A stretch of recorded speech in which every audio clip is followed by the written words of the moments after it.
Nah, saya sapa dulu ini. Assalamualaikum Pak Joko Santoso. Ya, assalamualaikum. Bismillahirrahmanirrahim. Assalamualaikum warahmatullahi wabarakatuh. Waalaikumsalam warahmatullahi wabarakatuh. Alhamdulillahirabbil alamin wa bihi nasta'inu ala umuri dunya waddin wa sholatu wassalamu ala asrofil anbiya'i wal mursalin wa ala alihi wa sahbihi ajma'in amma ba'du. Asyhadu an la ilaha illallah wa asyhadu anna Muhammadan abduhu wa rasuluh. Kecilin sithik nah. Sadri wa yassir li amri wa hlul 'uqdatam min lisani yafqahu qawli. Yang terhormat dan yang kami hormati Ustadz Eki Firdaus. Terima kasih Ustadz sudah berkenan kembali hadir di Yom Sabtu pagi Ngadem Ki Ati. Tidak salah ini yang ke-6 atau yang keberapa? Alhamdulillah. Barakallah. Sekali lagi terima kasih Ustadz atas. Kemudian yang kami hormati Bapak Ibu jamaah Yom Ngadem Ki Ati, insya Allah pagi hari ini dirahmati Allah. Yang mengucapkan terima kasih yang sebesar-besarnya atas kehadiran panjenengan di Yom Sabtu pagi Ngadem Ki Ati. Alhamdulillahirabbil alamin. Puji syukur kita panjatkan kehadirat Allah Subhanahu wa taala atas segala limpahan rahmat, taufik, hidayah dan inayahnya. Maka pada pagi hari ini kita diberikan nikmat sehat, diberikan panjang umur, diberikan keberkahan, keselamatan, sehingga bisa bersilaturahmi di dalam pengajian Yom Sabtu pagi Ngadem Ki Ati. Sholawat serta salam tak lupa tercurah kepada junjungan kita Nabi Agung Muhammad Sallallahu Alaihi Wasallam beserta seluruh keluarga dan sahabat-sahabatnya yang telah memberikan manfaat dan syafaatnya kepada kita umat manusia sampai di hari akhir nanti. Bapak Ibu yang kami hormati, marilah pengajian pada pagi hari ini kita buka bersama-sama dengan membaca basmalah. Bismillahirrahmanirrahim. Untuk selanjutnya, monggo Ustaz Eki, waktu kami persilahkan. Assalamualaikum warahmatullahi wabarakatuh. Waalaikumsalam warahmatullahi wabarakatuh. Nggih, matur nuwun Bapak Ustadz Dudi dan seluruh jamaah Ngadem Ki Ati. Bismillahirrahmanirrahim. Assalamualaikum warahmatullahi wabarakatuh. Waalaikumsalam. Waalaikumsalam warahmatullahi wabarakatuh.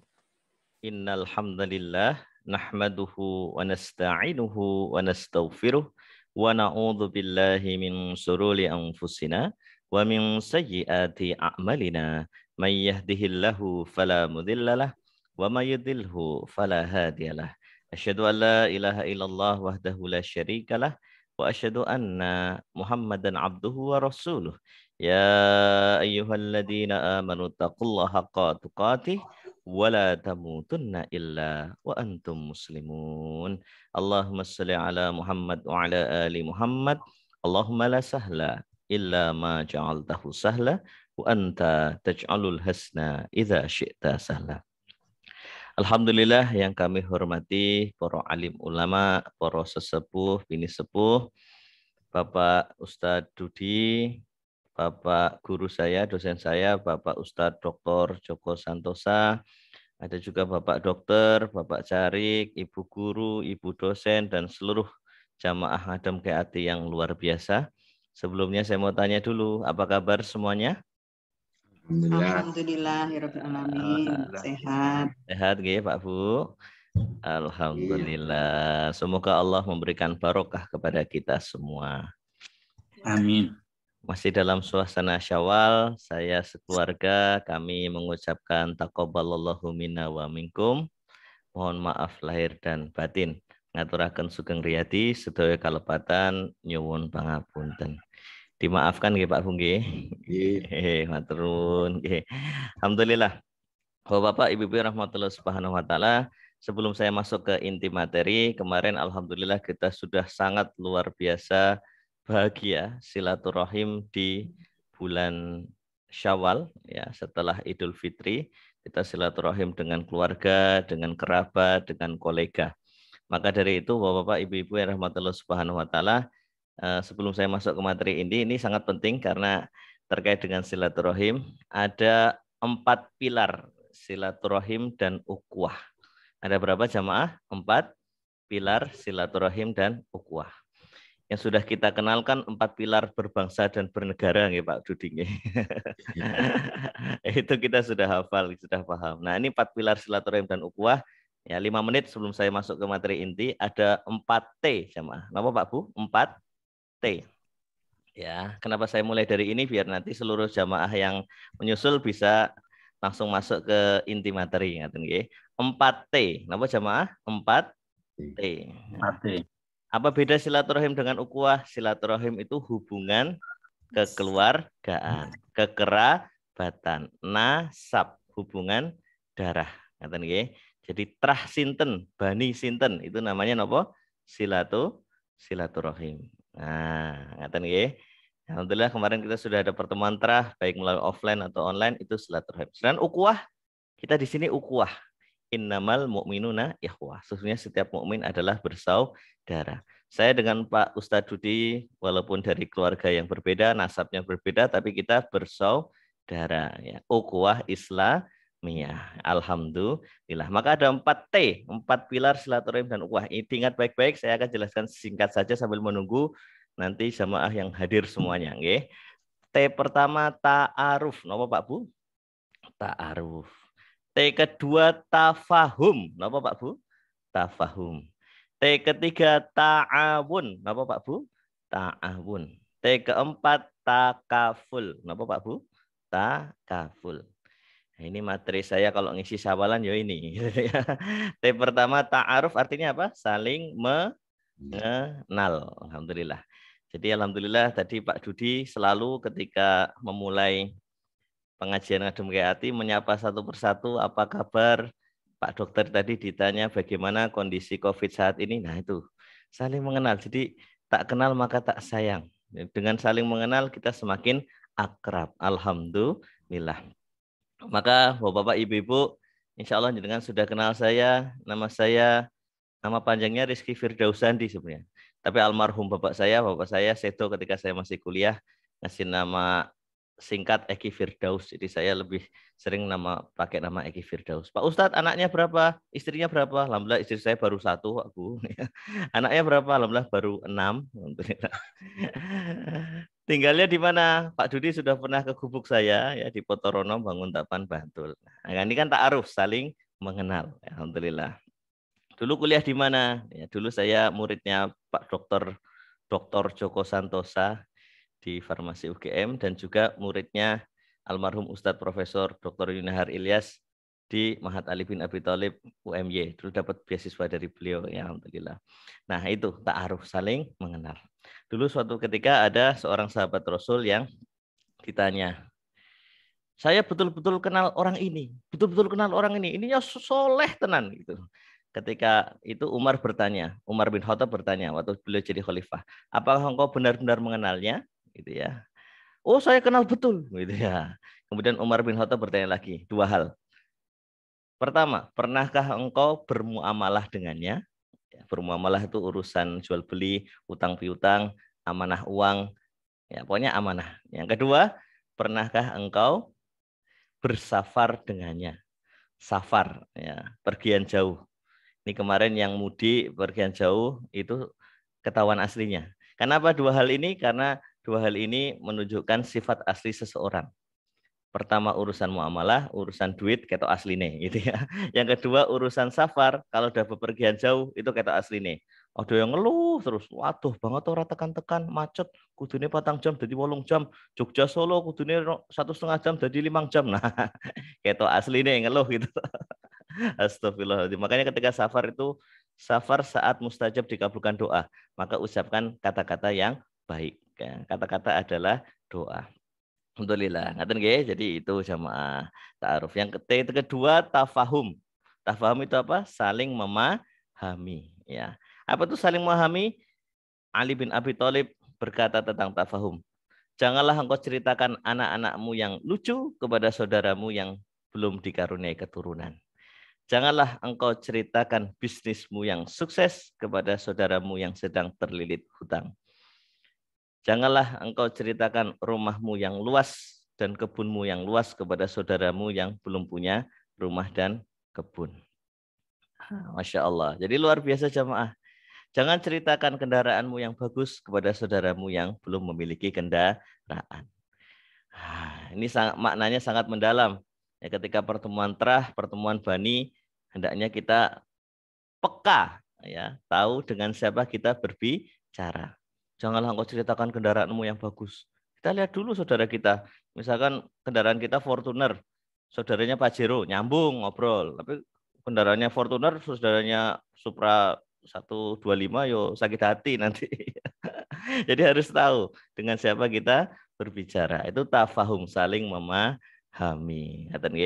Ketiga, ta'awun, saling menolong. Nah, ini penting sekali jamaah. Ya, pilar silaturahim dan ukhuwah yang ketiga, ta'awun, saling menolong. Maksudnya gimana? Dulu ketika Nabi Muhammad SAW berdakwah di Mekah, ya, dakwah di Mekah, beliau dicaci maki, dihina, dibully, bahkan diancam dibunuh ketika 13 tahun pertama, ya, bahkan diboikot 3 tahun oleh orang-orang musyrik. Pertanyaannya, siapa yang membela beliau? Allah, betul. Siapa lagi? Umat Islam, betul. Terus kemudian siapa lagi? Keluarga beliau, keluarga besarnya. Namanya siapa? Bani Hashim. Nah, ini mengandung sebuah ibroh. Pelajaran hari ini adalah sesibuk apapun kita, secemerlang apapun karir kita, sebrilian apapun otak kita, sehebat apapun pencapaian kita, jangan lupakan keluarga besar. Kenapa Bani Hashim menolong Nabi Muhammad SAW? Karena beliau tahu track record Nabi Muhammad SAW sejak kecil, remaja, pemuda, hingga dewasa. Beliau al-amin, the trusted man, orang yang dapat dipercaya. Jadi ketika ada masalah, dibantu keluarganya. Nah, mohon maaf jamaah, selama kita hidup di dunia ini, nah, dalam urusan karir, usaha, dan lain sebagainya, pasti ada rintangan, tantangan, hambatan. Betul atau betul? Betul. Nah, ketika mendapatkan rintangan, tantangan, hambatan, siapa yang bela kita? Siapa yang bela? Teman? Belum tentu, Pak. Teman itu biasanya sesuai kepentingan. Nek lagi ono pentingnya yo jadi konco, nek orang menusuk skomburi gitu. Yang bela kita keluarga. Maka tolong ya silaturahim dengan keluarga besar tetap terjalin. Nah, syukur-syukur bisa ta'awun, saling menolong. Yang kuat membantu yang lemah, yang sukses bisa menolong saudaranya yang belum sukses. Yang terakhir, keempat, takaful, saling menanggung. Nah, saling menanggung ini alhamdulillah diamalkan oleh sahabat Rasul ketika hijrah dari Mekah ke Madinah. Tidak membawa apa-apa, hanya membawa iman. Kenapa? Karena ketika dalam perjalanan 500 km, seperti jarak Jogja-Jakarta, banyak di antara para sahabat Rasul yang hartanya dirampas oleh orang-orang musyrik. Jadi hanya bisa membawa yang melekat pada tubuh. Kita di tengah jalan, harta or nyawa. Pilih mana? Harta or nyawa? Pilih or, bukan ya. Pilih hartanya, dikasihkan semuanya. Akhirnya hanya yang membawa melekat pada tubuhnya. Nah, kaum muhajirin yang berhijrah ini ditakaful, ditanggung oleh kaum Ansor, orang Islam asli Madinah. Ini wujud ukhuwah Islamiyah. Jadi alhamdulillah di Ngadem Ati juga ada binaan anak yatim nggih Pak Ustadz Yudi, leres nggih. Alhamdulillah. Jadi ini bentuk takaful yang luar biasa, saling menanggung terhadap anak-anak yatim. Semoga Allah memberikan barokah kita semua. Allahumma amin. Jadi 4T nggih, nanti diamalkan ya. Diingat-ingat. T pertama tadi nopo? Ta'aruf, saling mengenal. T kedua nopo? Tafahum. Tafahum, saling memahami. T ketiga nopo? Ta'awun. Ta'awun, nopo ta'awun? Saling menolong. Nggih, leres. T keempat nopo Pak Bu? Takabul. Takaful. Takaful nopo? Menanggung. Asuransi. Oh bukan, takaful itu saling menanggung. Nggih, leres. Nah, ini mukadimahnya begini. Kemudian materi intinya ini jamaah, hari ini istimewa materinya. Saya mohon izin share screen nggih Pak Ustadz Dudi. Nah, ini alhamdulillah.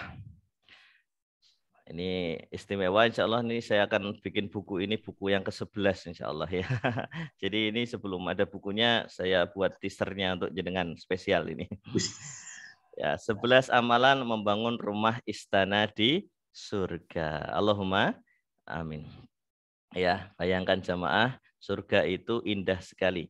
Jannatin tajri min tahtihal anhar, khalidina fiha abada. Surga yang seluas langit dan bumi, yang mengalir di bawahnya sungai-sungai, kekal abadi selama-lamanya. Ya, semoga kita termasuk di dalamnya. Allahumma amin. Dan di surga itu luar biasa jamaah. Ada yang tahu tidak? Nabi Muhammad SAW pernah menyebutkan, surga luasnya seberapa? Seluas langit dan bumi. Yang paling sempit berapa? Dalam hadis sahih riwayat Al-Hakim disebutkan Nabi Muhammad SAW menyebutkan surga yang paling sempit itu luasnya 2 kali bumi. 2 kali bumi, bayangkan. Allahu Akbar. Kemudian nanti kita umurnya berapa tahun? Ya, Nabi Muhammad SAW menyebutkan nanti manusia di surga itu usianya seperti usia Nabi Isa alaihissalam dan tingginya, besarnya seperti besar Nabi Adam alaihissalam. Nah, ada yang tahu usianya Nabi Isa alaihissalam berapa tahun ketika diangkat ke langit? 33,5 tahun. Jadi nanti semuanya kita ganteng-ganteng semua Pak Bu, cantik-cantik, umurnya 33 tahun. Pak Ustadz Dudi nanti jadi muda lagi, 33 tahun Pak Ustadz Dudi. Masih seger-segernya, masih hebat-hebatnya, kuat-kuatnya. Insya Allah siap goes dari Jogja sampai Jakarta. Masya Allah. Karena beliau hobinya goes kayak Pak Dudi. Saya lihat statusnya goes terus ya. Asik ini kayaknya. Kemudian tingginya seperti tinggi Nabi Adam alaihissalam. Tingginya berapa? Dalam hadis sahih 60 hasta itu berapa meter? 30 meter, Pak Bu. Tinggi kita nanti 30 meter. Setinggi Amplas ya, Ambarukmo Plaza. Allahu Akbar. Nah, Masya Allah. Nah, di surga itu ada rumah-rumah, ada istana. Ya. Jangankan rumah di surga. Wong rumah di Jogja saja kita senang. Betul atau betul Pak Bu? Sekarang harga tanah Jogja mahal atau mahal banget? Mahal sekali seperti di Bandung atau Jakarta. Jadi yang sudah punya rumah di Jogja bersyukurlah, alhamdulillah. Rumah di Jogja saja kita senang sekali. Apalagi nanti rumah di surga. Tentunya rumah istananya sangat indah. Tidak bisa kita bayangkan betapa indahnya. Nah, ada 11 amalan yang disebutkan oleh Nabi Muhammad SAW untuk membangun rumah istana di surga. Nah, ini saya akan jelaskan secara singkat 11 amalan masing-masing 4 menit saja. Kapan-kapan kita akan jelaskan lebih detail. Yang pertama, membangun masjid karena Allah Ta'ala. Ya, membangun masjid karena Allah Ta'ala. Ya. Dari Jabir bin Abdullah radhiyallahu anhu, Nabi Muhammad SAW bersabda, barang siapa yang membangun masjid karena Allah, walaupun hanya selubang tempat burung bertelur atau lebih kecil, maka Allah bangunkan baginya rumah seperti itu pula di surga. Hadis sahih riwayat Ibnu Majah nomor 738. Alhamdulillah. Nih, Masya Allah Pak. Jadi ini motivasi kita semua. Ya, kalau ada pembangunan masjid, terutama di lingkungan kita bersegera Pak. Selubang tempat burung bertelur itu seberapa? 1 bata paling ya. 1 batu bata. Kita nyumbang 1 batu bata diganti Allah rumah di surga. Apalagi kita nyumbang 100 batu bata, 1000 batu bata. Beserta semennya, beserta pasirnya. Masya Allah, Allahu Akbar. Maka saya terinspirasi dari guru saya almarhum Ustadz Sunardi Syahuri ya. Beliau kalau terhitung itu sudah membangun hampir 1000 masjid. Ya, baik yang tertulis maupun tidak tertulis. Karena saya seringkali kalau mengisi di suatu tempat bilang, Ustadz dulu yang ikut bangun Pak Nardi. Mengisi di tempat lain, Ustadz ini yang ikut bangun Pak Nardi. Yang bangun Pak Nardi. Masya Allah, di mana-mana loh jamaah di Jogja itu ya Allah.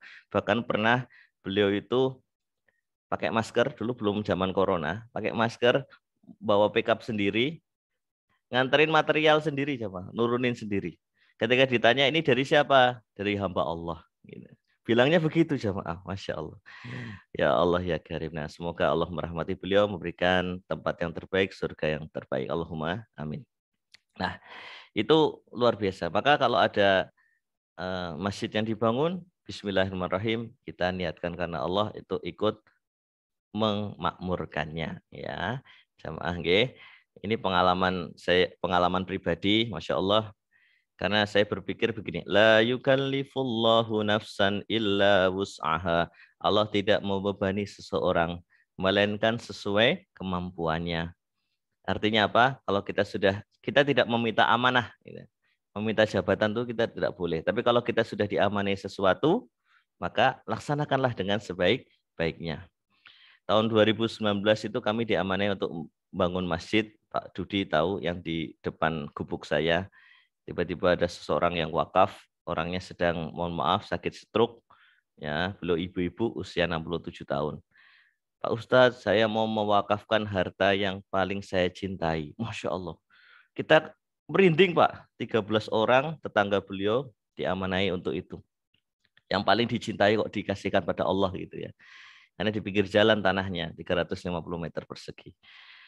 Maka kita sepakat 13 tetangga beliau untuk ayo kita melaksanakan amanah dengan sebaik-baiknya. Alhamdulillah targetnya 2 tahun, 1 tahun sudah terbangun. Masjid Darussalam di Potorono, Banguntapan, Bantul. Pasar Potorono ke selatan 50 meter. Barat jalan. Kita kasih kubah warnanya emas. Itu bukan emas asli sih, emasnya aluminium. Kubah emas jadi untuk sebagai tanda, ya alhamdulillah. Nah kemudian beliau minta sholat di sana sambil dibopong karena beliau sakit stroke.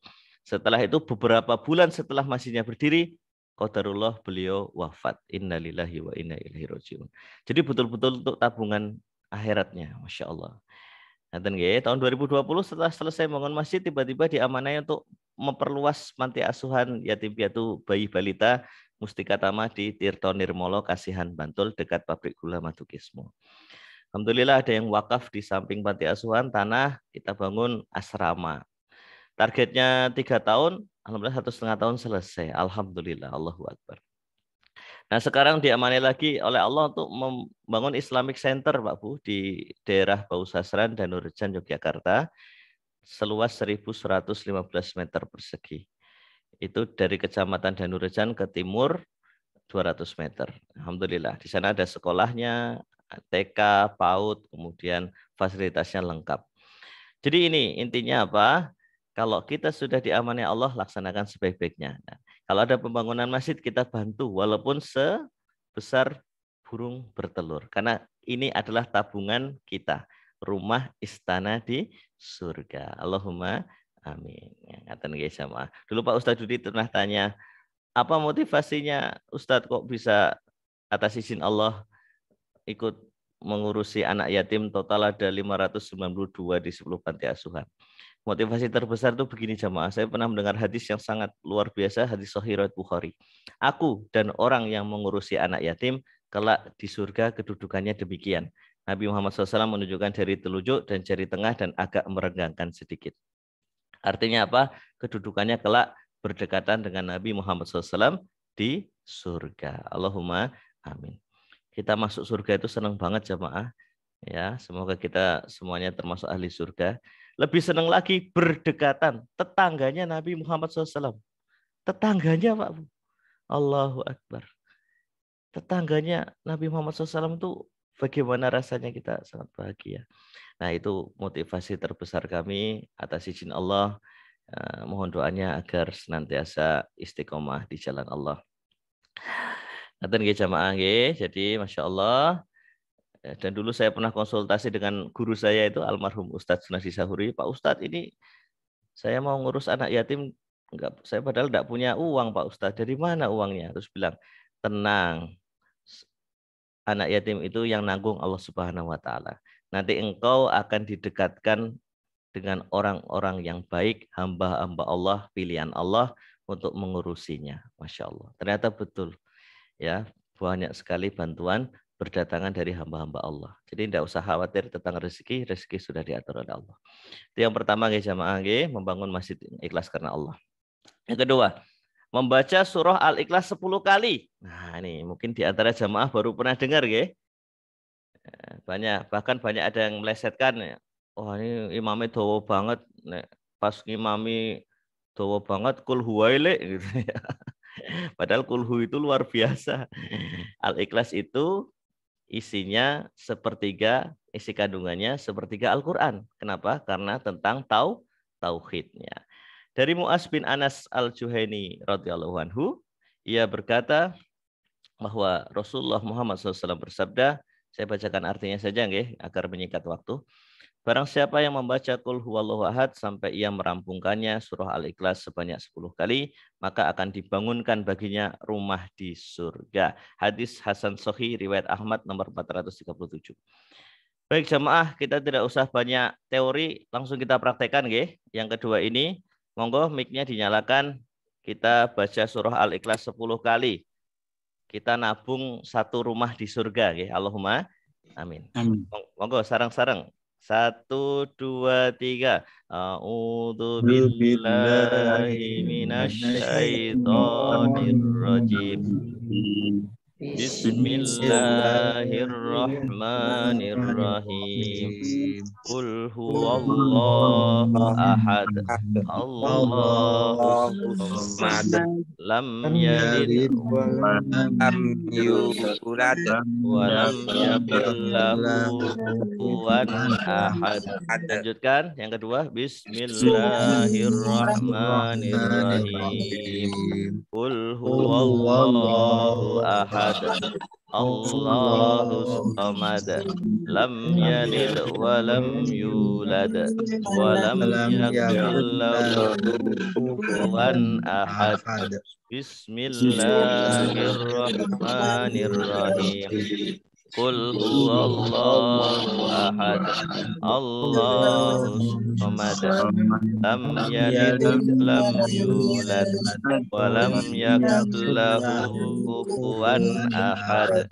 Bismillahirrahmanirrahim. Qul huwallahu ahad. Allahu samad. Lam yalid wa lam yulad wa lam yakul lahu kufuwan ahad. Bismillahirrahmanirrahim. Qul huwallahu ahad. Allahu samad. Lam yalid wa lam yulad wa lam yakul lahu kufuwan ahad. Bismillahirrahmanirrahim. Qul huwallahu ahad. Allahu samad. Lam yalid wa lam yulad wa lam yakul lahu kufuwan ahad. Bismillahirrahmanirrahim. Qul huwallahu ahad. Allahu samad.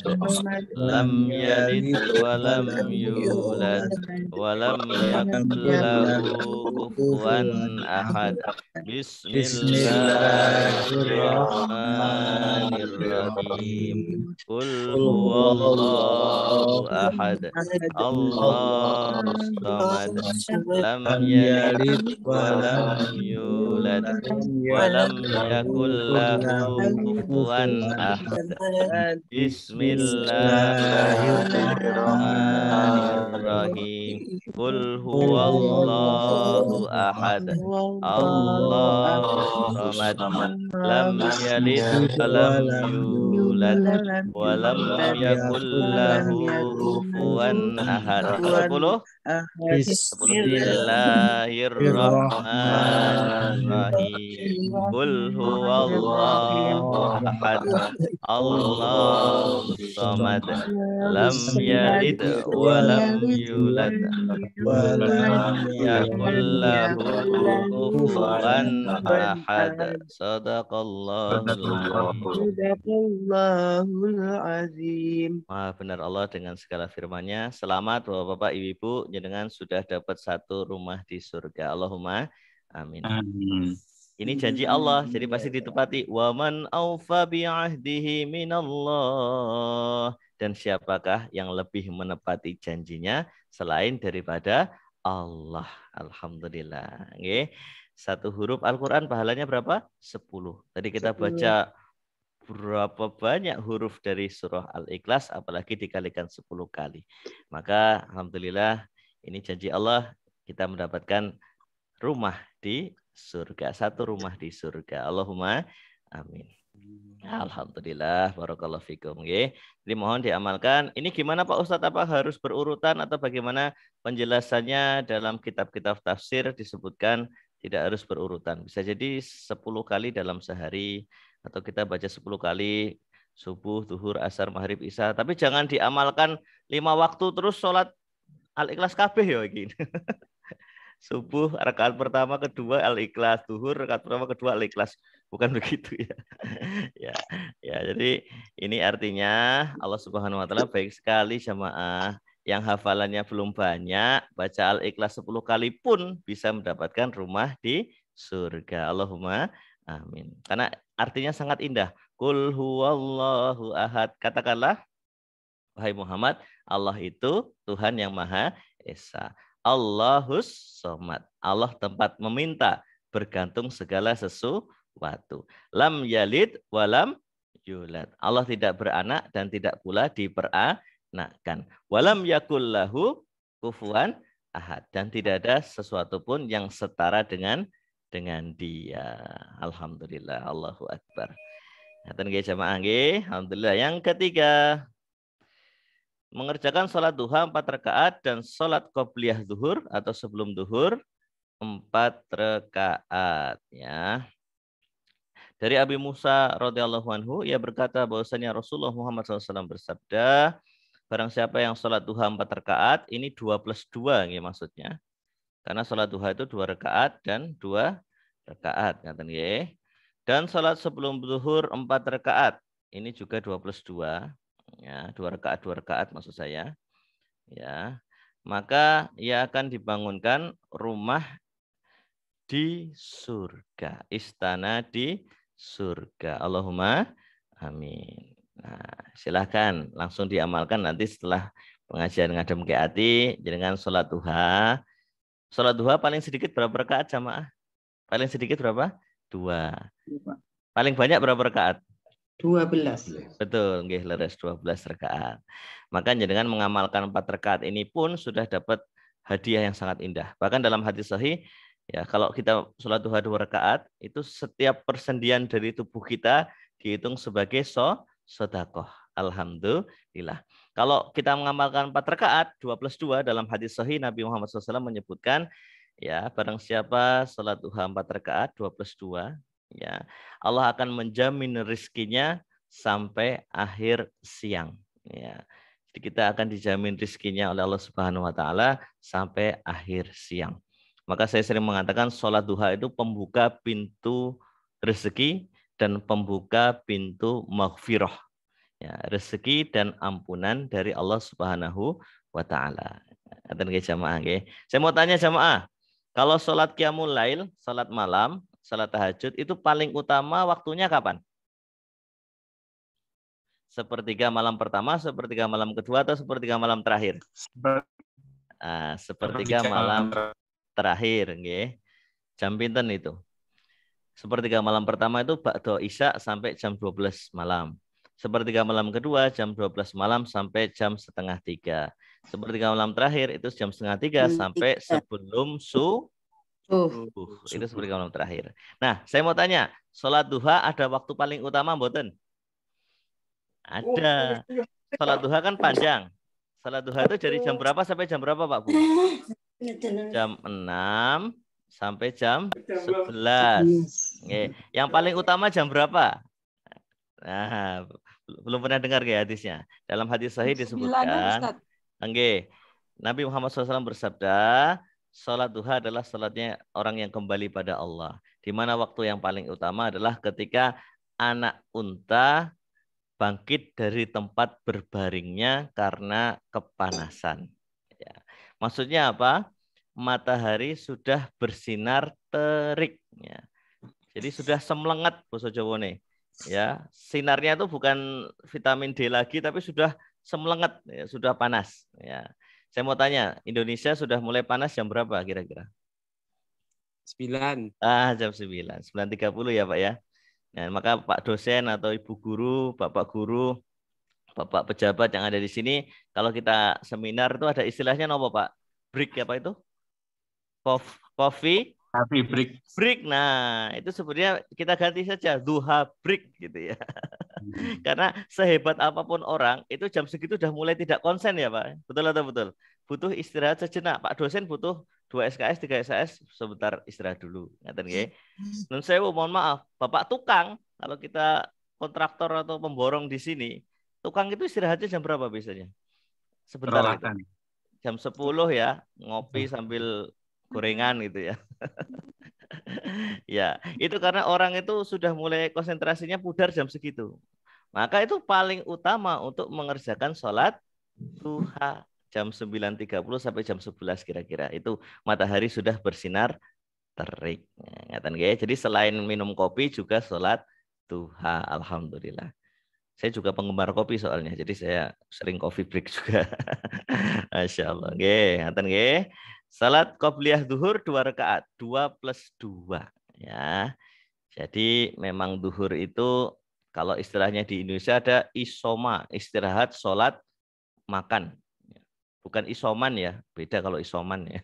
Isoma, istirahat, sholat, makan. Nah, kita gunakan untuk qobliyah duhur 2+2. Dengan mengerjakan sholat duha 4 rakaat plus qobliyah duhur 4 rakaat dapat hadiah dari Allah apa?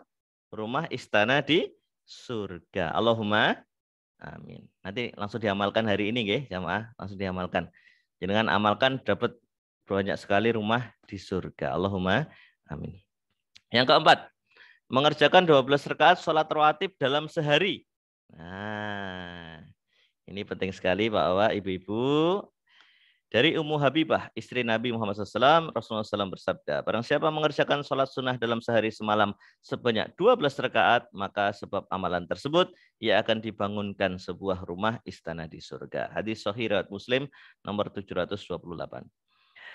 Dari Aisyah radhiyallahu anha, Nabi Muhammad SAW bersabda, barang siapa merutinkan sholat sunnah 12 rakaat dalam sehari, maka Allah akan membangunkan bagi dia sebuah rumah di surga. Nah, ini sholat rawatibnya apa saja? Diingat baik-baik. Ya, 12 rakaat tersebut adalah, saya mulai dari subuhnya dulu ya. 2 rakaat sebelum subuh. Napa Pak Bu? 2 rakaat sebelum subuh. Bahkan 2 rakaat sebelum subuh itu pahalanya lebih baik daripada napa? Dunia dan seisinya. Subhanallah. Dunia dan seisinya itu apa saja toh? Ada rumah, ada istana, ada kebun, ada tanah, ada Lamborghini, Ferrari, Alphard, semuanya itu. Kita 2 rakaat sebelum subuh lebih baik daripada dunia dan seisinya. Allahu Akbar. Kemudian 4 rakaat sebelum duhur 2+2. Kemudian 2 rakaat setelah duhur. Nah, kemudian asar enten apa mboten Pak Bu? Rawatibnya yang muakkad. Ini saya bilang rawatib yang muakkad ya. Asar enten apa mboten? Tidak ada. Allah tahu sifat manusia. Asar tuh waktunya tanggung. Yang kerja mau pulang kerja tanggung. Yang ibu-ibu rumah tangga tanggung. Yang mau ada urusan tanggung. Jadi tidak ada rawatib ketika asar. Ya. Kemudian maghrib ada tidak? Ada. 2 rakaat setelah maghrib. Isya ada tidak? Ada. 2 rakaat sesudah isya. Ba'diyah isya. Total ada berapa rakaat jamaah? 12. Nah, maka kalau kita amalkan ini, Allah akan membangunkan baginya rumah istana di surga. Allahumma amin. Coba setahun kita amalkan separuh saja jamaah. Setahun ada berapa hari? 365 hari. Kita amalkan separuh saja. Kita sudah dapat 182 rumah istana di surga. Allahumma amin. Mohon nanti diamalkan. Insya Allah hidup kita akan lebih bahagia, rezeki kita akan semakin lancar, iman kita akan bertambah, dan hati kita akan semakin tentrem dan tenang. Ngadem ke hati. Allahumma amin. Ya, ngaten nggih, sudah paham nggih ini nggih? Baik. Kita lanjutkan lagi. Meninggalkan perdebatan. Nah, ini seru ini kalau saya bahas ini. Karena kita hidup di era media sosial. Di WA, di Facebook, Instagram, TikTok, YouTube, dan lain sebagainya. Saya sering kali melihat perdebatan yang tidak penting. Wah, rame. Kubu sini, kubu sana. Wah, pokoknya ruwet gitu ya jamaah ya. Nah, ini penting sekali untuk kita pahami. Dari Umamah radhiyallahu anhu, ia berkata bahwasanya Rasulullah SAW bersabda, aku memberikan jaminan rumah di pinggiran surga bagi orang yang meninggalkan perdebatan walaupun dia orang yang benar. Hadis Hasan Sahih riwayat Abu Daud nomor 4800. Apa beda debat dengan diskusi? Apa bedanya? Kalau diskusi masing-masing punya dalil. Ya, saya punya argumen begini, diskusi dengan Pak Dudi. Pak Dudi argumennya begini. Sehat itu jamaah, diskusi itu sehat. Di bidang akademis itu sehat, ilmiah itu sehat. Apa beda dengan debat? Kalau debat itu sudah ingin menang sendiri. Pokoknya ya saya kudu bener. Wow, bicaranya aku yo bener, kowe salah. Nah, itu sudah debat. Akibatnya apa? Nanti akan semakin meninggi, meruncing, jadi kebencian, jadi permusuhan. Maka ada jargon, ada istilah orang zaman dulu bilang apa? Kalau sudah mulai debat apa? Sing waras ngalah. Sing waras ngalah. Ya. Tinggalkan saja jemaah. Tinggalkan perdebatan walaupun dia orang yang benar. Jadi kalau yang sering ada di medsos dan sebagainya, kalau sudah mulai debat, tinggalkan saja. Kita fokus urusan kita daripada mengurusi sesuatu yang membuat hati kita jadi tersakiti. Kalau dilanjutkan terus nanti jadi emosi. Emosi nanti darah tinggi. Darah tinggi nanti jadi stroke. Astagfirullahaladzim. Nanti jamaah ya, meninggalkan perdebatan ya jamaah. Kemudian ini hadisnya sebenarnya mencakup 3 hal. Yang pertama meninggalkan perdebatan dapat rumah di pinggiran surga. Rumah di pinggiran surga, alhamdulillah. Ya, rumah di pinggiran Jogja aja senang kita. Saya kan termasuk pinggiran Jogja bagian timur. Banguntapan yang paling timur ya. Itu saja senang sekali. Apalagi rumah di pinggiran surga, alhamdulillah. Ya, nah, sekarang meninggalkan dusta. Nabi Muhammad SAW bersabda, tadi melanjutkan hadis yang tadi, aku memberikan jaminan rumah di tengah surga. Ini tengah surga ya. Tadi di pinggiran surga, ini di tengah surga. Bagi orang yang meninggalkan kedustaan, walaupun dalam bentuk candaan. Bercanda itu boleh menyegarkan kita, bikin suasana jadi hidup. Tapi tolong jangan sampai berdusta. Ya. Ya, meninggalkan dusta ini Allah akan memberikan jaminan rumah di tengah surga. Alhamdulillah. Jadi kalau rumah di tengah Jogja itu kan rumah di Malioboro, bayangkan. Kita dapat rumah di Malioboro kan senang sekali nggih jamaah nggih. Ya. Nah, ini rumah di tengah surga. Wah, itu jauh lebih indah sekali. Allahu Akbar, Allahu Akbar. Alhamdulillah. Nah, kemudian dilanjutkan ini. Ya. Berakhlak mulia. Aku memberikan jaminan rumah di surga yang tinggi. Surga yang tinggi. Ya, rumahnya tinggi, manggrong-manggrong, apik, alhamdulillah. Bagi orang yang bagus akhlaknya. Ya, berakhlak mulia. Ya, semoga kita termasuk di dalamnya. Nggih, Allahumma amin. Jadi ini ada 3 poin penting. Yang pertama apa jamaah? Meninggalkan perdebatan. Ya, dapat rumah apa? Di pinggiran surga. Yang kedua apa? Meninggalkan apa? Dusta. Dapat rumah di tengah surga. Kemudian yang ketiga apa? Berakhlak mulia. Ini hadisnya jadi satu sebenarnya. Dapat rumah di surga yang tinggi. Semoga kita termasuk di dalamnya. Nggih, Allahumma amin. Yang kedelapan, ya, ini berat sekali, tapi harus saya sampaikan. Hadisnya juga bikin saya merinding. Karena belum tentu kita bisa sanggup untuk menghadapinya. Makanya Allah memberikan rumah istana di surga bagi orang yang bisa sabar ketika mendapatkan ujian seperti ini. Yang kedelapan, mengucapkan istirja, inna lillahi wa inna ilaihi raji'un. Ketika anak kita wafat. Ya. Mohon maaf jamaah. Kalau orang tua wafat, kita juga sedih. Pasti sedih.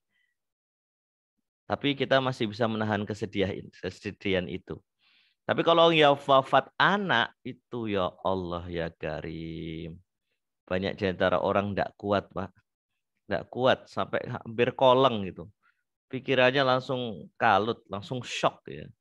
Karena anak itu buah hati, qurrata ayun, penyejuk mata dan hati. Nah, seseorang yang qadarullah, takdir Allah, anaknya wafat duluan daripada anaknya wafat duluan, kemudian dia bersabar atas musibah tersebut, maka Allah akan memberikan hadiah berupa rumah istana di surga, nanti bertemu dengan anak kembali ya. Dari Abi Musa radhiyallahu anhu, ia berkata bahwasanya Rasulullah SAW bersabda, apabila anak seorang hamba meninggal dunia, Allah berfirman kepada malaikatnya, kalian telah mencabut nyawa anak hambaku.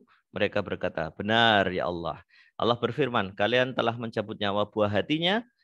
Malaikat menjawab, benar ya Allah.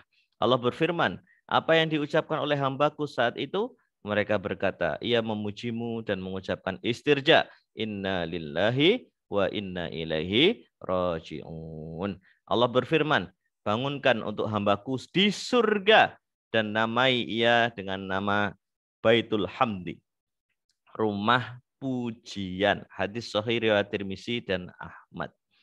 Allahu Akbar. Pak, Bu, halo, suara saya kedengaran jelas? Ya, Nggih. jelas. Nah, maka kita ingat kisahnya Nabi siapa? Nabi Ayub alaihis salam. Nabi siapa jemaah? Nabi Ayub alaihis salam. 3 hari mendapatkan ujian yang saya yakin manusia biasa tidak sanggup melaksanakannya. Ini sebagai ibrah pelajaran untuk menghadapinya. Jadi Nabi Ayub alaihissalam diuji dengan Allah dengan ujian yang sangat dahsyat. Yang pertama, hari pertama, Nabi Ayub alaihissalam itu orang kaya, Pak Bu. Orang kaya raya, hebat sekali. Bisnisnya sukses, rumahnya bagus, dan orang yang sangat dermawan. Ya, kaya dan dermawan. Tiba-tiba diuji oleh Allah hari pertama, ya, seluruh harta kekayaannya ludes. Ya. Karena waktu itu terjadi gempa dan terjadi kebakaran. Ya, ludes, lenyap seketika. La haula wala quwata illa billah.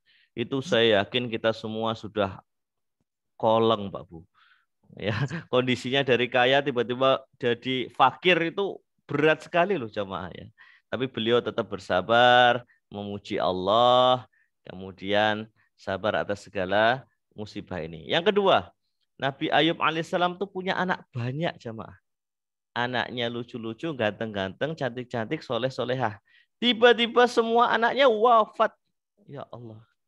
Ini saya nggak bisa bayangkan ini jamaah. Ya Allah ya Karim. Anaknya wafat semua, bayangkan. Itu kalau kita tuh sudah shock sepertinya ya. Sudah bayangkan anak itu hal yang paling kita banggakan, paling kita cintai. Selain pada Allah Subhanahu Wa Taala, anak kita kalau ditanya sayangnya sama anak itu luar biasa. Wafat semua jamaah. Lalu Nabi Ayub alaihissalam mengucapkan inna lillahi wa inna ilaihi raji'un. Sesungguhnya kami adalah milik Allah dan kita akan semua kembali pada Allah. Ini semua titipan, anak itu titipan dari Allah. Allah memintanya kembali. Saya sabar atas segala ketentuanmu ya Allah. Itu kata Nabi Ayub alaihissalam. Anak itu dari Allah, titipan dari Allah, dikembalikan pada Allah. Saya bayangkan ya Allah betapa sabarnya Nabi Ayub alaihissalam. Yang ketiga, hari pertama hartanya habis semua, rumahnya juga hancur. Hari kedua anaknya wafat semua. Hari ketiga dikasih penyakit ya. Dikasih penyakit yang membuat orang semuanya pergi darinya. Ya, sekujur tubuhnya penuh dengan penyakit. Mohon maaf baunya tidak sedap. Ya, orang-orang mencibirnya. Ya, tadinya dia orang yang dihormati, kemudian orang-orang banyak yang menjauhinya. Bayangkan. Apa yang dilakukan oleh Nabi Ayub alaihissalam? Beliau bersabar. Bukan cuma sehari 2 hari loh sakitnya, bertahun-tahun. Ya Allah ya Karim. Istrinya waktu itu hampir tidak sabar, lalu bertanya, kenapa kamu begini terus? Ya. Kemudian Nabi Ayub tanya, kita itu sehat sama sakitnya lebih lama mana? Gitu. Lebih lama mana sehat sama sakitnya? Ya, kita sehat 50 tahun, sakitnya berapa tahun? Ya, lebih lama mana? Lebih lama sehatnya toh? Ya, saya bersyukur pada Allah masih diberikan sehat. Semoga ini sakit ini jadi penggugur dosa-dosaku. Ya Allah ya Karim. Ini Nabi Ayub alaihissalam merasa punya dosa loh, padahal apalagi kita ya Allah ya Karim. Astagfirullahaladzim. Nah, ini luar biasa kisah Nabi Ayub alaihissalam. Setelah ujian yang bertubi-tubi itu, Allah tahu bahwasanya Nabi Ayub alaihissalam lulus ujian. Maka Allah memberikan happy ending. Happy ending. Happy endingnya gimana? Yang pertama, Nabi Ayub alaihissalam disembuhkan semua penyakitnya. Alhamdulillah. Maka jamaah yang sedang diuji dengan sakit, jangan berputus asa dari rahmat Allah. Insya Allah hasilnya happy ending, Mbak Bu. Happy ending di dunia dan happy ending di akhirat. Allahumma amin. Karena sakit itu penggugur dosa kita. Sakit bisa menghilangkan seluruh dosa kita atas izin Allah Subhanahu wa taala. Yang kedua, harta kekayaannya kembali lagi jamaah. Alhamdulillah. Tadinya kan Nabi Ayub orang kaya, ya kembali lagi dikembalikan oleh Allah Subhanahu wa taala. Nah, yang ketiga, Allah mengembalikan lagi anak-anaknya. Istrinya tiba-tiba mengandung, melahirkan anak-anak yang jauh lebih cantik, jauh lebih ganteng, jauh lebih soleh, jauh lebih solehah. Alhamdulillah. Happy ending. Jadi jamaah yang sekarang mendapatkan ujian dari Allah, yakinlah bahwasanya ujian itu adalah meningkatkan derajat kita. Ibaratnya kita ketika sekolah, SD mau naik SMP, pasti ada ujiannya. SMP naik SMA, ada ujiannya. SMA naik ke kuliah, ada ujiannya. Skripsi, ada ujiannya. Tesis, ada ujiannya. Disertasi, ada ujiannya. Ujiannya itu meningkatkan derajat kita. Ya, gitu ngaten nggih, sama nggih.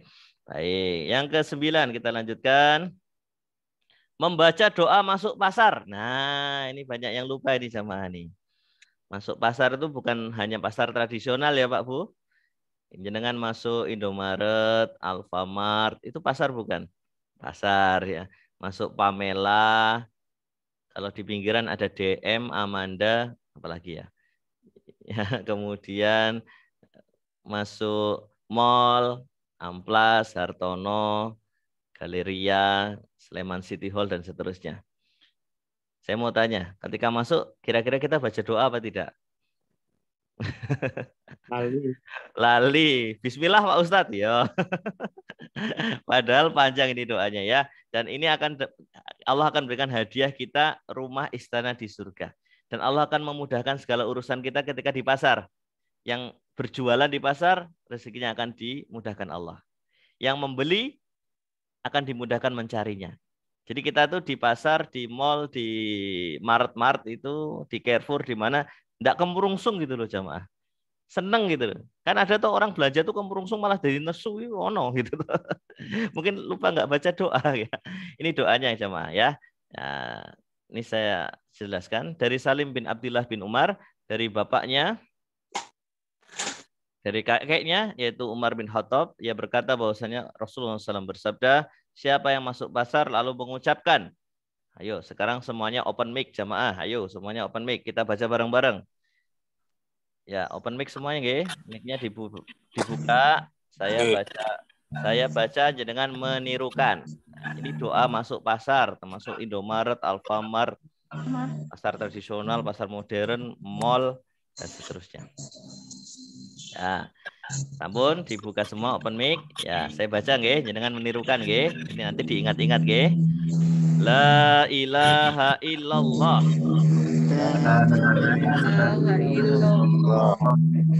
Wahdahu la syarikalah.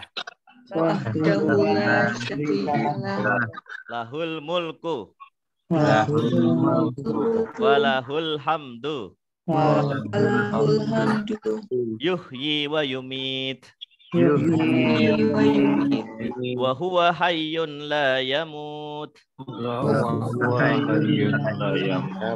Biyadihil khair.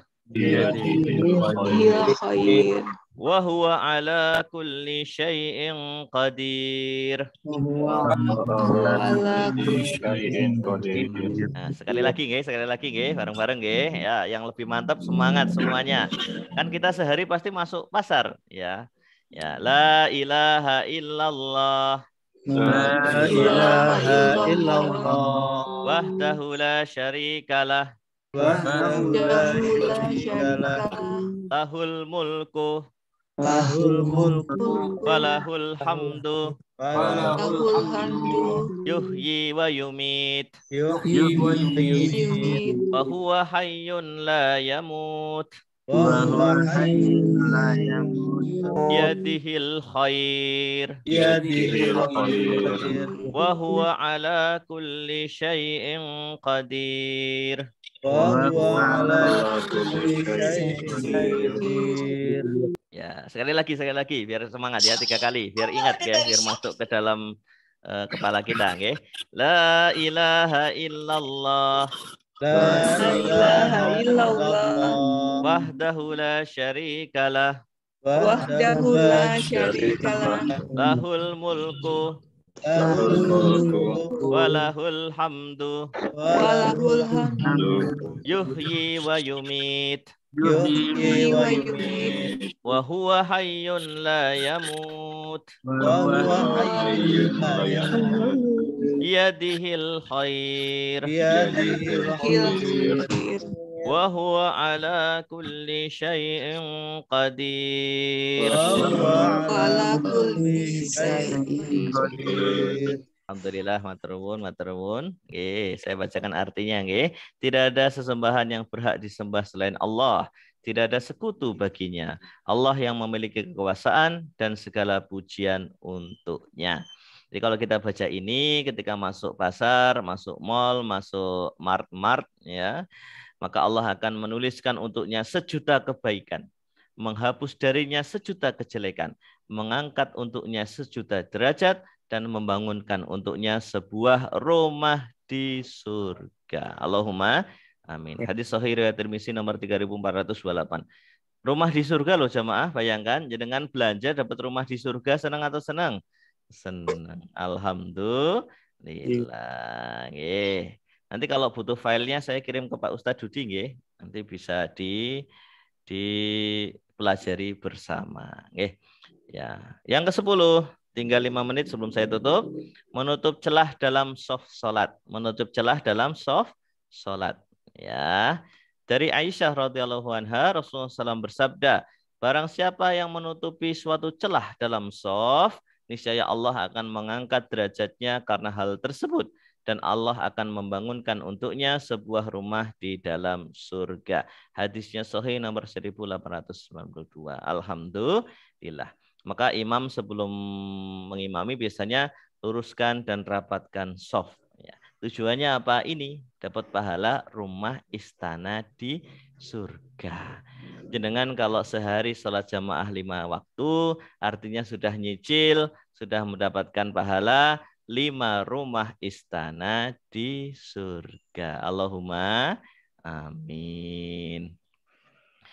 Loh Pak Ustadz, gimana dengan kondisi sekarang? Alhamdulillah, kondisinya sebenarnya baik-baik saja. Atas izin Allah sudah 1 tahun masjid kami meluruskan dan merapatkan soft. Ternyata yang bikin sakit, ya tentunya ada, tapi rasa was-was kita. Ya. Karena kepanikan itu setengah penyakit. Sedangkan hati yang gembira itu adalah setengah obat. Itu bukan kata saya, kata Ibnu Sina. Dan guru saya itu mengatakan, Ustadz, Profesor, Dr. Ahmad Mursidi, MSc APT. Ya, guru saya mengatakan, sakit itu 75% psikologis. Ya, 25% medis. Ya. Sakit itu 75% psikologis, 25% medis. Ya, contohnya gimana? Kalau kita lagi banyak kerjaan, pusing, ruwet, urusan kerjaan, urusan masyarakat, urusan apa, pulang ke rumah, tiba-tiba anak kita atau cucu kita nakal, mecahkan vas bunga. Biar kemudian kita emosi, dasar anak. Orang tak lanjut kayaknya, dasar anak. Gitu.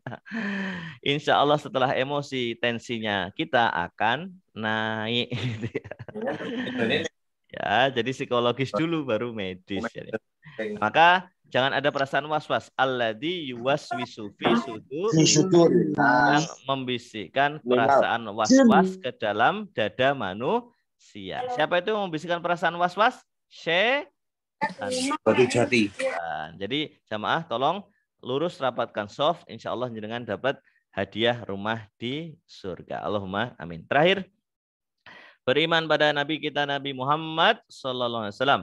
Dari Fadlah bin Ubaid radhiyallahu anhu, yang mendengar Rasulullah SAW bersabda, aku menjamin orang yang beriman kepadaku masuk Islam dan berhijrah dengan sebuah rumah di pinggir surga, di tengah surga, dan surga yang paling tinggi. Aku menjamin orang yang beriman kepadaku masuk Islam dan berjihad dengan rumah di pinggir surga, di tengah surga, dan di surga yang paling tinggi. Barang siapa yang melakukan itu, maka ia tidak membiarkan satupun kebaikan, melainkan ia melakukannya. Dan ia lari dari setiap keburukan. Ia menjauh dari setiap keburukan maksudnya ya. Ia pun akan meninggal di mana saja Allah akan kehendaki untuk meninggal dalam keadaan husnul khotimah. Allahumma amin. Ya, yang 11 beriman pada Nabi Muhammad SAW. Maka dari itu jamaah 1 menit sebelum saya tutup, saya mohon jamaah kita baca bersama-sama. Karena kalau di pondok pesantren, di Mahat, cara untuk menghafal itu kita ulang-ulang. Direpetisi, ya, diulang-ulang nanti akan masuk ke dalam hati kita, masuk dalam pikiran kita, dalam otak kita. Baik, ayo kita baca bareng-bareng. Open mic sebelum saya tutup, 1 menit sebelum saya tutup. Ayo di open mic semuanya, monggo. Ya, semoga kita bisa mengamalkan ini semua, nggih. Allahumma amin. Nggih. Sarang-sarang. Ayo baca bareng-bareng 11 amalan membangun rumah istana di surga. 1 nopo Pak Bu? Membangun masjid di dasar rumah Allah. 2 Membaca surat Al-Ikhlas 10 kali. 3 sholat rakaat dan salat sebelum zuhur 4 rakaat. 4 sholat sehari. 5 meninggalkan perdebatan, 6 meninggalkan dusta, 7 akhlak mulia, 8 mengucap istisqa, innalillahi wa inna ilaihi rajiun ketika anak wafat. 9 membaca doa masuk kasar, 10 menutup dalam sholat. 11 beriman pada Muhammad Sallallahu Alaihi Wasallam. Semoga kita bisa mengamalkannya, nggih Pak Bu. Amin. Allahumma Amin. semoga Allah memudahkan kita semua, memberikan barokah kepada kita semua, meningkatkan iman takwa kita pada kita semua, memberikan karunia anak yang soleh dan solehah, keluarga bahagia dunia akhirat, dan memberikan karunia rumah istana di surga. Allahumma amin. Baik, Bapak Ustadz Dudi, saya tutup dengan doa napa pripun? Pak Ustadz Dudi. Ditutup dulu, Ustaz. Baik jamaah, ini di majelis ilmu yang mulia di mana para malaikat dalam hadis sahih riwayat Muslim menaungi kita dan mendoakan kebaikan pada setiap orang yang hadir. Di setiap jamaah yang hadir di sini doakan kebaikan. Ada 3 doanya dalam hadis sahih riwayat Muslim. Yang pertama, ya Allah ampunilah dosa-dosanya. Allahumma amin. Yang kedua, ya Allah angkatlah derajatnya. Allahumma amin. Yang ketiga, ya Allah mudahkanlah jalannya menuju surga. Allahumma amin. Itu doa para malaikat kepada Allah Subhanahu wa taala. Maka dari itu jamaah, ini waktu mustajab dikabulkan doa. Kami mohon pada seluruh jamaah yang ada berbagai hati, sejenak kita tundukkan hati kita, tundukkan pandangan kita mohon kepada Allah agar Allah senantiasa membimbing kita di jalan yang lurus, dan agar Allah memberikan hadiah terbaik, surga yang seluas langit dan bumi, yang mengalir di bawahnya sungai-sungai, dan memberikan hadiah rumah istana di surga. Allahumma amin. Bismillahirrahmanirrahim. Alhamdulillahirabbil alamin. Hamdan yafi ni'amahu wa yakafi masidah. Ya Rabbana lakal hamdu kama yabaghi li jalali wajhika wa 'azimi sultanik. Allahumma shalli ala Muhammad wa ala ali Muhammad. Allahumma ighfir للمسلمين والمسلمات والمؤمنين والمؤمنات الأحياء منهم والأموات إنك على كل شيء قدير ربنا ظلمنا أنفسنا وإن لم تغفر لنا وترحمنا لنكونن من الخاسرين. Ya Allah ya Rabbul Alamin, kami yang ada di sini mohon kepadamu ya Allah. Ya Allah, ampunilah dosa kami ya Allah. Ampunilah segala kesalahan-kesalahan kami ya Allah. Ampunilah segala kemaksiatan yang pernah kami lakukan ya Allah. Baik itu yang terang-terangan maupun yang kami sembunyikan di hadapan manusia ya Allah. Padahal Engkau pasti melihatnya. Padahal Engkau pasti mengetahuinya. Kami sungguh-sungguh bertobat atas segala kemaksiatan masa lalu kami ya Allah. Kami sungguh-sungguh bertobat atas segala aib-aib yang sengaja kami tutup-tutupi darimu ya Allah. Ya Allah, terimalah taubat kami ya Allah. Allahumma ighfir lahum warhamhum wa'afihi wa'fu anhum. Allahumma ighfir laha warhamha wa'afihi wa'fu anha. Ya Allah, ampunilah dosa kedua orang tua kami ya Allah. Ampunilah dosa kedua orang tua kami ya Allah. Ampunilah dosa kedua orang tua kami ya Allah. Ya Allah, jikalau orang tua kami telah tiada, maka lapangkanlah kuburnya ya Allah. Mudahkanlah hisabnya ya Allah. Berikanlah nikmat kubur. Hindarkanlah dari asap kubur ya Allah. Selamatkanlah dari asap kubur ya Allah. Lindungilah dari asap kubur ya Allah. Ya Allah, jadikanlah kuburnya menjadi taman-taman surga sebelum surga yang sebenarnya. Jauhilah dari lubang-lubang neraka ya Allah. Ya Allah, jikalau orang tua kami masih hidup, maka berikanlah selalu kesehatan dan petunjuk jalan yang lurus ya Allah. Rabbana hab lana min aswajina wa dzurriyyatina qurrata a'yun waj'alna lil muttaqina imama. Ya Allah, jadikanlah keluarga kami keluarga sakinah mawaddah warahmah sampai jannah. Jadikanlah keluarga kami keluarga yang selalu diterangi cahaya Al-Qur'an.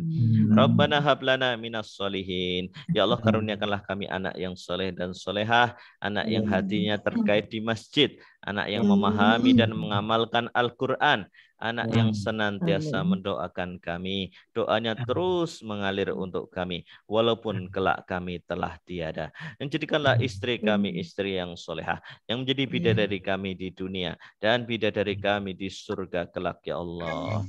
Allahumma la sahla illa ma ja'altahu sahla, wa anta taj'alul hasna idha syi'ta sahla. Ya Allah, terimalah seluruh amal kami ya Allah. Terimalah salat kami, terimalah puasa kami, terimalah zakat sedekah kami, terimalah seluruh kebaikan dan amal soleh kami ya Allah. Jadikanlah itu timbangan pemberat di yaumul hisab ya Allah, di yaumul misan ya Allah. Allahumma afina fi badana, Allahumma afina fi sam'a, Allahumma afina fi basarna. Ya Allah, berikanlah kesehatan kepada kami sekeluarga ya Allah. Hindarkanlah kami dari musibah, selamatkanlah kami dari segala mara bahaya, lindungilah kami dari wabah virus, lindungilah kami semua ya Allah. Rabbana atina fid dunya hasanah wa fil akhirati hasanah wa qina adzabannar. Ya Allah, berikanlah kami kebaikan hidup di dunia dan kebaikan hidup di akhirat, dan jauhkanlah kami dari siksa api neraka ya Allah. Ya Allah, wafatkanlah kami dalam kondisi husnul khatimah. Ya Allah, wafatkanlah kami dengan kalimat la ilaha illallah, dan kumpulkanlah kami semua ya Allah, seluruh jamaah pengajian Ngadem ke Ati beserta keluarga kami, anak, cucu, istri, suami, orang tua kami, dan orang-orang yang beriman di dalam surgamu yang kekal abadi ya Allah, di dalam surgamu yang kekal abadi ya Allah, Jannah Firdaus ya Allah. Subhana rabbika rabbil izzati amma yasifun, wassalamun alal mursalin, walhamdulillahi rabbil alamin. Al-Fatihah. Bismillahirrahmanirrahim. Alhamdulillahi rabbil alamin. Ar-Rahmanir Rahim. Maliki yaumiddin. Iyyaka na'budu wa iyyaka nasta'in. Ihdinas siratal mustaqim. Siratal ladzina an'amta 'alaihim ghairil maghdubi 'alaihim waladdallin. Semoga Allah mengabulkan seluruh doa dan hajat kita. Allahumma amin. Matur nuwun nggih Bapak-bapak, Ibu-ibu, matur nuwun Bapak Ustadz Dudi. Nggih. Aturaken Sugeng Riyadi sedaya kalebatan nyuwun pangapunten, mohon maaf lahir dan batin, taqabbalallahu minna wa minkum. Nggih ngaten Bapak Ibu, mohon maaf lahir batin nggih, matur nuwun. Mugi-mugi berkah. Saya tutup. Dan saya mohon izin setelah ini ada acara lagi. Matur nuwun. Wassalamualaikum warahmatullahi wabarakatuh. Waalaikumsalam warahmatullahi wabarakatuh. Khairan kasih. Ustaz Egi. Sebelum live Ustaz, kita foto sebentar Ji. Oh nggih, siap. Nggih. Nyun saya Ustaz itu dimatikan dulu. Oh nggih. Saya dimatikan dulu. Maaf. Sebentar. Sudah dimatikan? Nggih. Monggo Bapak Ibu, nyun sewu piknya bisa ditampilkan nggih. Kita mau ambil gambar. Alhamdulillah. Pagi ini tadi ada 62 yang join. Insyaallah. Alhamdulillah. Dan setelah ini jangan live dulu. Kita tadarus karena tadarusnya harusnya di depan karena Ustadz keburu-buru. Maka setelah ini kita tadarus bersama ya, membaca surat Al-Baqarah dari ayat 1 sampai ke 18. Monggo, Pak Cari diambil gambar dulu. 1, 2, 3. Satu lagi. 1, 2, 3. Sampun. Sampun. Sekali lagi terima kasih banyak Ustaz Eki. Sami, matur nuwun. Matur nuwun Ustaz. Sami Bu. Waalaikumsalam barakallahu fikum. Nggih. Istriku bahagia. Bapak Ibu, monggo sebelum ditutup kita buka dulu ya Al-Qur'annya. Kita baca surat Al-Baqarah dari 1 sampai ke 18. Kenapa kok sampai 18? Itu ada kata-kata sumun, bukmun, wamjun itu. Maka sudah, mic-nya boleh dibuka. Kita ngaji bersama-sama ya. Sudah? Insya Allah sudah banyak yang hafal ini. Monggo. A'udzubillahi minasyaitonirrajim. Bismillahirrahmanirrahim. Alif Lam.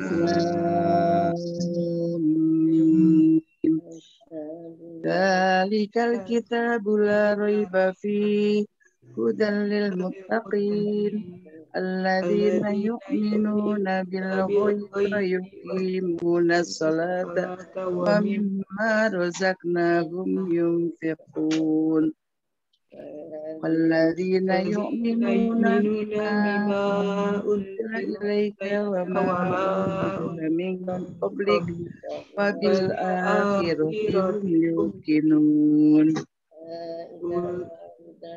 ulaika ala hudan min rabbihim wa ulaika humul muflihun innal ladzina kafaru sawa'un 'alaihim anzartahum am lam tunzirhum la yu'minun khatamallahu 'ala qulubihim wa 'ala sam'ihim wa 'ala absarihim ghishawatun wa lahum 'adzabun 'adzim wa minan nasi may yaqulu amanna billahi wa bil yawmil akhir wa ma hum bimu'minin yukhadi'una Allah wal ladzina amanu wa ma yahda'una illa anfusahum wa ma yash'urun fi qulubihim maradun fazadahumullahu marada wa lahum adzabun alim bima kanu yakzibun wa idza qila lahum la tufsidu fil ardi wa qalu innama nahnu muslihun ala innahum humul mufsiduna walakin la yashurun wa idza qila lahum aminu kama amana an-nasu qalu anu'minu kama amana as-sufaha ألا إنهم السفهاء إلا يعلمون وإذا لقوا الذين آمنوا قالوا آمنا وإذا خلوا إلى شياطينهم قالوا إنما نحن مستهزئون الله يستهزئ بهم ويمد في طغيانهم يعمهون أولئك الذين اشتروا الضلالة بالهدى فما ربحت تجارتهم وما كانوا مهتدين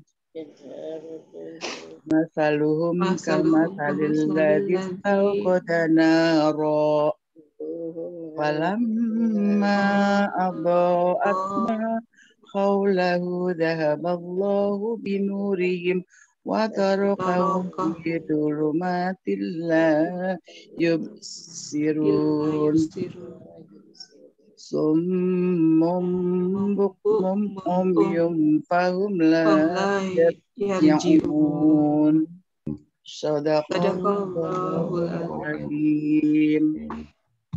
Alhamdulillahirrabbilalamin. Terima kasih banyak pada Bapak Ibu semua yang sudah berkenan untuk bisa join di Sabtu pagi pada pagi hari ini. Sekalian karena mumpung masih di bulan Syawal, saya mengucapkan taqabbalallahu minna wa minkum, taqabbal ya karim. Yakin 1443 Hijriah, mohon dimaafkan ya kalau kami sami-sami Om Dudi banyak salah dan khilaf. Sebelum ditutup, jangan lupa Sabtu depan kita akan kembali hadir di depan panjenengan bersama dengan Ustadz Dr. Haji Agung dari Universitas Gadjah Mada. Gitu nggih, jangan lupa jamnya sama, kita mulai jam 5.30. Sebelum diakhiri, billahi taufiq wal hidayah, mari kita tutup bersama-sama dengan membaca doa kafaratul majlis. Subhanakallahumma wa bihamdika asyhadu an la ilaha illa anta